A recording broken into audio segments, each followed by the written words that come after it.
नमस्कार। आज हम बात करेंगे एक बहुत ही फेमस किताब रिच डैड पुअर डैड के बारे में। और ख़ास तौर पर हम जानेंगे उस एक बड़े राज के बारे में जो अमीर और मिडिल क्लास की सोच में ज़मीन आसमान का फ़र्क पैदा कर देता है। ये एक ऐसा आइडिया है ना जो पैसे को देखने का आपका नज़रिया हमेशा हमेशा के लिए बदल सकता है। तो चलिए शुरू करते हैं। कभी ऐसा महसूस हुआ है कि महीने की पहली तारीख को एक अच्छी खासी सैलरी अकाउंट में आती है, लेकिन महीने के आखिर तक आते आते पता ही नहीं चलता कि सारा पैसा गया कहाँ? अगर हाँ, तो आप अकेले नहीं हैं। ये हम में से ज्यादातर लोगों की कहानी है। और रिच डैड पुअर डैड के हिसाब से इसकी जड़ कहीं बाहर नहीं, बल्कि हमारी सोच में ही है।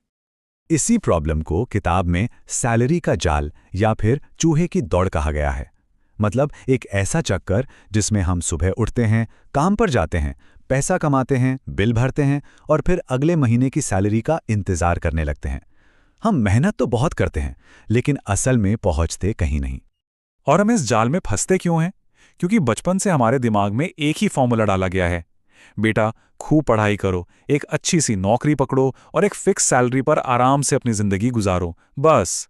और इसी सोच के साथ हम एक ऐसे रास्ते पर चल पड़ते हैं जहां पैसों के गुलाम बन जाते हैं। तो फिर इस जाल से निकलने का रास्ता क्या है? यहीं पर इस किताब का सबसे मजेदार और जरूरी आइडिया आता है। दो डैड, दो तरह की सोच। देखिए, यहां दो असली पिताओं की बात नहीं हो रही है, बल्कि पैसे को देखने के दो बिल्कुल अलग अलग नजरियों की बात हो रही है। फर्क बहुत सीधा है।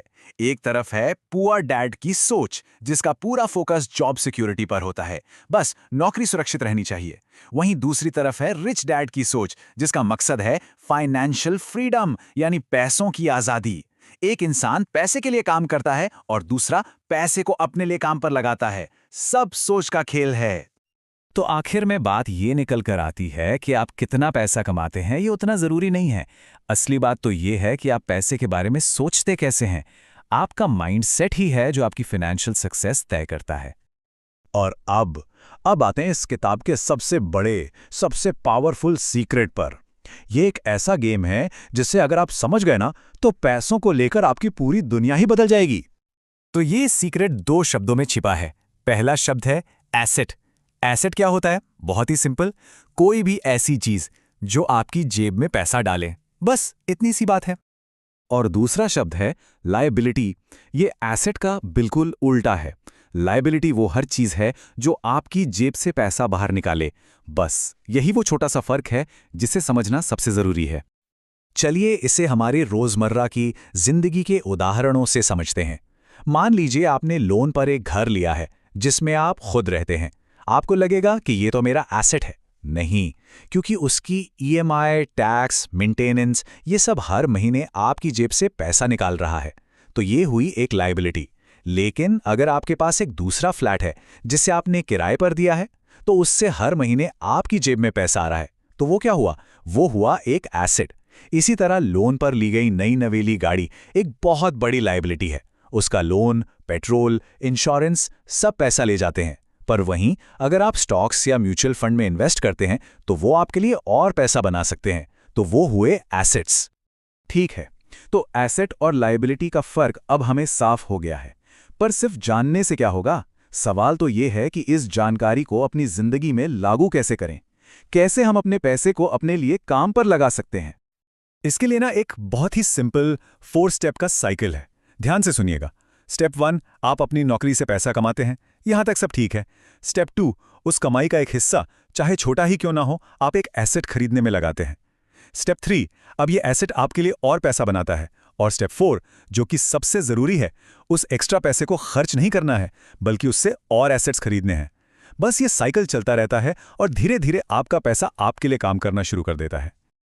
और सच बताऊं, अमीर लोगों और बाकी सब में यही सबसे बड़ा फर्क है। अमीर लोग सबसे पहले अपना एसेट वाला कॉलम बनाने पर ध्यान देते हैं, जबकि हम में से ज्यादातर लोग सिर्फ अपनी सैलरी बढ़ाने के बारे में सोचते रहते हैं।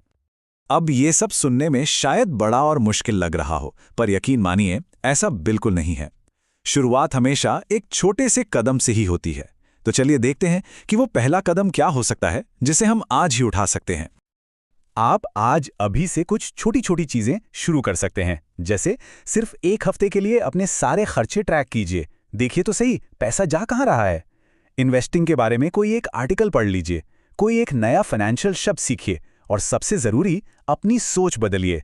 जब भी लगे कि मैं ये नहीं खरीद सकता, तो इसकी जगह खुद से पूछिए, मैं इसे कैसे खरीद सकता हूँ। ये एक सवाल आपके दिमाग के बंद दरवाजे खोल देगा। क्योंकि आखिर में आपकी सबसे बड़ी और सबसे ताकतवर संपत्ति आपका दिमाग ही है। जब आप इसमें इन्वेस्ट करते हैं, यानी नई चीज़ें सीखते हैं, तो आपकी सोच बदलती है। जब सोच बदलती है तो आपके फैसले बदलते हैं, और जब फैसले बदलते हैं तो नतीजे वो तो बदलेंगे ही। तो इस पूरी बात का निचोड़ एक सवाल में है। जरा एक पल रुककर खुद से पूछिए, क्या आप असल में एसेट्स बना रहे हैं या सिर्फ लायबिलिटीज ही खरीदते जा रहे हैं? इस सवाल का जवाब ही आपका आने वाला आर्थिक भविष्य तय करेगा। क्यों हो? मतलब सिंपल भाषा में, अगर लाइफ में जीने की कोई बड़ी वजह मिल जाए ना, तो फिर कोई भी मुश्किल, कोई भी झेली जा सकती है। तो यही क्यों हमें एक बहुत इंपॉर्टेंट सवाल तक ले आता है कि आखिर जिंदगी का असली मकसद, द अल्टीमेट पर्पस है क्या?